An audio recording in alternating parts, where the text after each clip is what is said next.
परवाच मी नाशिकला निघालो होतो, त्र्यंबकेश्वरला निघालो होतो. कुंभमेळ्याच्या निमित्ताने मोठा कार्यक्रम त्र्यंबकेश्वरला होणार होता. मी ठाण्यापर्यंत आलो तरी मला अचानक फोन आला की दादांचा अपघात झालेला आहे. थोडा मी गोंधळलो, पण मला वाटलं गाडीचा अपघात असेल, काहीतरी थोडं कमी जास्त असेल. आणि लगेच मी गाडी वळवली. त्यामुळे अपघात गंभीर आहे. गाडी वळवली आणि लगेच 1 मिनिटात 30 सेकंदात पुन्हा दुसरा फोन आला माझ्या PS चा मला की अपघात झालेला आहे, तो विमानाचा आहे आणि खूप गंभीर आहे. सर विमानात ब्लास्ट झालं. मी DGंना फोन लावला, बारामती SP त्यांना मी फोन लावला. त्यांनी कन्फर्म केलं खूप मोठा अपघात झाला, विमान पूर्ण क्रॅश झालं आणि 6 जण गेल्याच्या वेळेला प्रथमदर्शनी बातमी त्या ठिकाणी आणि नंतर ते 5 झाले. दुसरी गाडी वळून डायरेक्ट CM साहेबांच्या घरी गेलो. CM साहेब इथे त्या ठिकाणी सगळं हात बसले होते. त्यांच्याशी मी बोललो, असं बोलणं झालं तर म्हणजे विश्वासच बसणं सुरुवातीला. किती वेळेपर्यंत मला असं वाटायचं की आता कुठेतरी झोपेल उठेल, कारण मी सकाळी 8 वाजता निघालो होतो. 8:30-9ची वेळ असते तिकडे निघालेलो आणि मला वाटतं कुठेतरी झोपेल उठवेल आणि आपलं स्वप्न ते खोटं असेल असंच मला भास शेवटपर्यंत होत होतं. पण दुर्दैवाने काळाने घाला घातला आणि दादा आपलं निघून गेले. दादांच्या बाबतीत अनेक गोष्टी मला सांगता येतील. मला पत्रकार विचारतात तुमच्या काही आठवणी, तुमच्या काय, तुमच्या अनेक आहे. म्हणजे 35 वर्ष झाले दादाचा माझा सहवास. आमच्या सहवासाला 35 वर्ष पूर्ण झाले. दादा मला एकटं माझी होते. 90 जे होते, 95 मी सतत 7 वाजता निघून गेलो.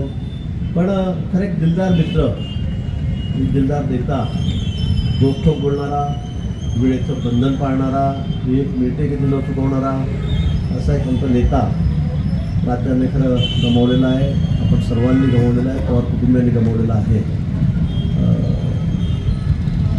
आमचं सुरुवातीच्या काळात 95 ते 99 आपलं सरकार होतं. नंतर 2000 नंतर सरकार पुन्हा बदललं आणि त्यातलं सगळे या संजय निराधार योजना ज्या आहेत त्या योजनेचं अध्यक्ष म्हणून त्यांना कधी आमदार दिलेलो. तुमच्या ठिकाणचे आमदार बघतील. सरकार बदललं आणि दादाने निर्णय केला की नाही, ते पालकमंत्री बघतील. ते पालकमंत्री आपले होते, काँग्रेस राष्ट्रवादीचे. सरकार बदललेलं होतं आणि मग आमचं खूपच वाद झाला. म्हटलं आमदाराचा अधिकार आहे, त्याला अध्यक्षाच्या समितीचे आमदार असायचे. तर खूप वाद झाला.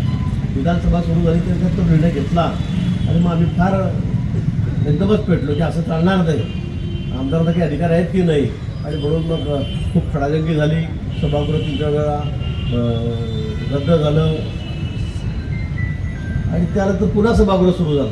पण त्या दिवशी बजेट होता. मी म्हटलं त्यांना आम्ही तुम्हाला बजेट मांडू देणार नाही, कसे मांडणार मी बघतो. मी म्हटलं नाही मांडू देणार. आणि त्यानंतर मग त्यांनी भाषणाला सुरुवात केली. मी दादाच्या समोर एक पोस्टर घेतलं, सगळ्या पार्टी सेक्रेटरीला लावून तिथे मांडू द्या आता. म्हटलं नाही होणार. आणि ते पोस्टर मी त्याच्यासमोर उभा राहून गेलो आणि TV वर सगळं महाराष्ट्र बघत होता. आणि मी त्यावेळेस पोस्टर मी त्याच्यासमोर बसून उभा राहून गेलो त्या संदर्भातल्या गोष्टांचं. आणि दादांना कुठे मी दिसू दिलं नाही त्या भाषणामध्ये. खूप वाद झाला. तर म्हणजे मला ते हरकत ते सांगायला. खडसे साहेब त्यावेळेला होते, ते आमचे नेते होते आणि मग त्यांनी मला खूप चिडले ते माझ्यावर, पैस खाली म्हणून. म्हटलं अजिबात बोलायचं नाही पाहिजे, तुम्ही अजिबात बोलायचं नाही म्हटलं पाहिजे. मी सगळ्यांवर चिडलो. म्हटलं की थोडासा ऐकणार नाही. मुंडे साहेबांचं मी ऐकलं नाही आणि ते बोर्ड घेऊन पूर्ण वेळ त्याच्यासमोर उभा राहिलं. मी त्यांना TV दिसून दिलं नाही. तेव्हा दादा एवढे चिडलेले होते माझ्यावर. पूर्ण भाषण झालं, मी समोर उभा राहिलो त्यांच्या. अगदी ते बोलताना मी 2 फुटाचा पोस्टर त्याच्या तोंडाकडे लावून असं मी उभा राहिलो, उलटा उभा राहिलो. त्यामुळे दादांचा माझ्यावर खूप राग होता. नंतर दादा मला म्हणले तू आज चुकीचं केलं आहे, मी तुला पाहून घेईल, जरा काही करा, पाहून घ्या. पण दादा म्हणजे तुला 5 वर्ष 1 रुपयासुद्धा देणार नाही म्हणे. अगदी मी सांगायला हरकत नाही. दादा माझ्यावर इतके चिडले की 5 वर्ष तुला एक गबडीसुद्धा, मी फायनान्स मिनिस्टर आहे. म्हटलं दादा 1 रुपया नाही, तुम्ही आठाने देऊ नका म्हटलं, मला 4 देऊ नका म्हटलं, मला गरज नाही म्हटलं पैशाची, पण मी असा अन्याय होऊ देणार नाही. त्यावेळेलापासून दादाची बाई थोडी खिडकी पडली. 2 वर्ष आमच्यामध्ये खूप ताणतणा होता. पण नंतर त्याचं रूपांतर मैत्रीतही झालं. खूप त्यांचे माझे चांगले संबंध. म्हणजे एक विरोधक जरी असला तर त्याच्याबद्दल कधी त्यांनी कुठल्या शब्दामध्ये आकडतं घेतलेलं नाही. जे असेल ते असेल, जे खरं असेल ते खरं असेल. तर नेहमी म्हणायचे, तुम्ही ऐकलं असेल तर नेहमी म्हणायचे, एवढं सगळं करून म्हणे तू हे मेंटेन कसं ठेवतो तब्येत, मला तू काय करतो रोज, कसा पळतो, काय चालतो, व्यायाम कसा करतो, वजन कसं काय उचलतो. पण आपण म्हणजे बरोबरीचे जातो. दादा काय 60 म्हणजे 1 वर्षात दादाचा माझा वयाचा फरक होता.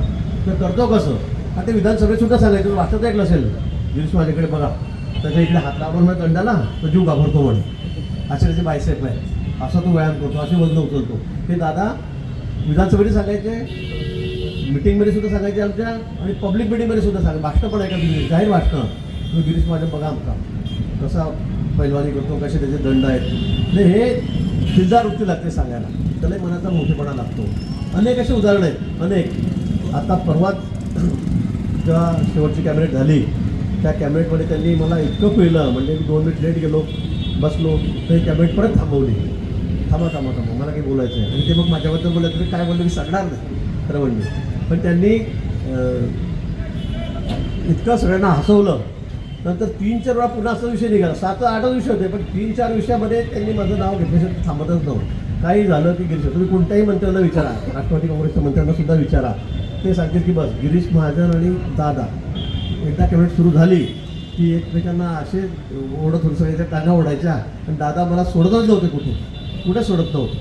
परवा हिंदवी चादर तो कार्यक्रम होता नांदेडला, तिथे सुद्धा आम्ही गेलो होतो. त्यासाठी दादाने पगडी गिरगी बांधली आणि मोठं स्टेजवर होते. मग मी गेलो आणि मी इंडस्ट्री व्यवस्थेत होतो. त्यांनी मला बोलवलं, मी पगडी बांधलेली होती. त्यामुळे तुला तर एक मस्त छान गाडी लावून देतो, मस्त मिशा लावून देतो, तू पक्का सरदारी, तू पूर्ण वेळ याकडे सगळं जायचं म्हणे, आता एकदम मस्त दिसतो म्हणे तुला. ते त्यांनी मला 2-3 वेळा इतके टोमले त्या ठिकाणी. पण एक दिलदार मित्र गेला. त्यांना असं कुठे त्यांच्या मनात नव्हतं की हा कुठल्या पक्षाचा, का हा असा, का तो तसा. मला ते नेहमी म्हणायचे, तू 7 वेळा निवडून कसा काय येतो, मला भौगोलिक परिस्थिती माहिती आहे, सामाजिक परिस्थिती माहिती आहे, तू करतो काय. पण त्याच्या व्यतिरिक्त तू मतदारसंघात जातही नाही इलेक्शनच्या वेळेला. तू एवढं पूर्ण उत्तर महाराष्ट्र एकतर्फी निवडून येतो, तू गोटेला काढून टाकलं, गोटेला काढलं, तू केलं कसं काय, तुला जमतं कसं काय. ते सारखे ते मला विचारायचे, सारखे माझ्या मागे लागायचे, तू कसं काय करतोय सगळं. म्हणजे मनापासून त्या ह्या सगळ्या गोष्टीची दाद द्यायची. विशेषतः विरोधी पक्षात असलं की माणूस बोलत नाही, पण एकत्र असताना ते 30 तारीख करायचे, ते वेगळे असताना करायचे. पण एक दिलदार मित्र, 100 आठवणी सांगते मला चालायचं, 100 आठवणी. ते काय काय मला म्हणत होते, काय काय त्या टी व्हीवर पण आले, मी सगळ्या गोष्टीचा उल्लेख ठिकाणी करणार नाही. खूप मजा घ्यायची माझी. मला पंकजा मुंडे, धनंजय सारखे काका काका काका करायचे, मुद्दाम मला सगळे चिडवायचे. तर दादाही मला काका म्हणायला लागले, हो काका म्हटलं, दादा तुम्ही कशाला काका म्हणतात. हे खूप गोष्टी आहेत अशा. पण आज खरं खूप वाईट वाटतं, इतकं दुःख म्हणायला होतं की काय असतं माणसाचं शेवटी. आज दादासारखा एवढा कणखर नेता, एक पोलादी मनाचा एकदम हृदयाचा हा आमचा नेता असा अचानक निघून जावा. ध्यानीमनी नसेल कधी कोणाच्या, कोणाला वाटलंही नसेल असं अचानक काही होईल. म्हणजे आदल्या दिवशी आम्ही एवढं एकमेकांना काय काय बोलत होतो आम्ही, आणि लगेच दुसऱ्या दिवशी सकाळी एक 10 तासांनी 12 तासांनी असा प्रसंग यावा, तर यावर विश्वाससुद्धा बसत नाही. पण असा आमचा एक नेता आमच्याकडून गेलेला आहे. आम्ही आता तर सगळे सोबतच होतो. अनेक वेळा दादाकडून काही बोललं जायचं, तुमच्या प्रवक्त्याकडून काही बोललं जायचं, तर पहिला फोन मी दादाला करू की दादा तिथं होतोय बरं, दादा असं बोलू नका. पण समन्वयाची भूमिकासुद्धा मी दादामध्ये, आमच्या पक्षामध्ये शिंदेसाहेबांबद्दल ठेवत असायचो. मी नेहमी सांगतो, दादा काही झालं की पहिला फोन माझा, दादा हे चुकीचं बोलणं होतं बरं, ते बोलू नका. दादा शेवटी जे बोलले परवा निवडणुकीमध्ये, मी लगेच दादाचा फोन केला, म्हणजे दादा अजिबात नाही, म्हटलं अजिबात नाही, असं बोलतात कामाने. म्हटलं तुम्ही थोडं ते होऊन गेलं मग त्यांनी शेवटी सांगितलं, म्हणजे ठीक आहे, पण थोडी काळजी घ्या, आपण सगळे एकत्र आहोत, असं करू नका. म्हणजे मी रोखठोक त्यांच्याशी सगळंच बोलायचो. इतके संबंध माझे त्यांचे स्नेहाचे होते. ते अधिकाऱ्याने मला बोलायचे, कधी कधी सगळ्या या भानगडीमध्ये तिन्ही पक्षांच्या चिडायचे, पण आमच्यामध्ये दुरावा कधी निर्माण झालेला नाही. आणि अशा आज आमचे दादा एक आगळं वेगळं व्यक्तिमत्व, दिलदार, एक असा मित्र म्हणेल, एक नेता म्हणेल, तो आपल्याकडून या ठिकाणी निघून गेलेला आहे. त्याचं दुःख सगळ्या महाराष्ट्राला आहे व पवार कुटुंबियांना आहे, पण त्यावर आम्हाला सर्वांना आहे, सर्व पक्षीयांना या ठिकाणी आहे. आणि म्हणून गेले 2 दिवस मी तर बारामतीमध्येच होतो. आम्ही सगळेच मंत्रिमंडळ, 5 अर्ध मंत्रिमंडळ त्या ठिकाणीच होतो. CM साहेबांना आम्ही परवाच राज्यपाल महोदय लगेच बारामतीत दुपारीच पोहोचलो होतो. त्याला शांतीबेटीसाठी सुद्धा सुद्धा आम्ही त्या ठिकाणी हजर होतो. अख्खा महाराष्ट्र हळहळला, लाखोच्या संख्येमध्ये जनसमुदाय त्या ठिकाणी उसळलेला होता. मला वाटलं आता कंट्रोल कसा होईल. पोलीससारखे आम्हाला सांगितलं कसं करायचं, काय करायचं, हे करायचं, ते करायचं. मी पूर्ण वेळ व्यवस्थेमध्ये त्या ठिकाणी होतो. पण काल दादांना आपण शेवटचा निर्णय दिला. एक खरंच आपला विषय जवळचा मित्र मिळेल, एक महाराष्ट्राचा एक खरा संतर देता, स्पष्ट वक्ता देता, वेळेचं बंधन पाळणारा देता आपल्यातून निघून गेलेला आहे. दुःखाच्या पलीकडचा हा विषय आहे. कुटुंबियावरही दुःख बसवलेलं आहे. सुमित्रा वहिनी आहेत, मुलं आहेत, तर मोठा दुःखाचा आघात त्या ठिकाणी झालेला आहे. त्यात आपण सर्वजण सहभागी आहोत. आपल्या सर्वांच्या वतीने दादांना मी या ठिकाणी श्रद्धांजली अर्पण करतो. पवार कुटुंबियावरती दुःख कोसळलेलं आहे. ते दुःखातून त्यांना पेडण्यासाठी परमेश्वर त्यांना शक्ती देव श्री प्रभूंसाठी प्रार्थना करतो. त्याचबरोबर आज हुतात्मा दिन आहे. आपल्या सर्वांना कल्पना आहे त्या देशासाठी अनेक लोकांनी प्राणांची आहुती दिली, आपल्या संसाराची राखरांगोळी केली, घरावर तुळशीपत्र ठेवलं.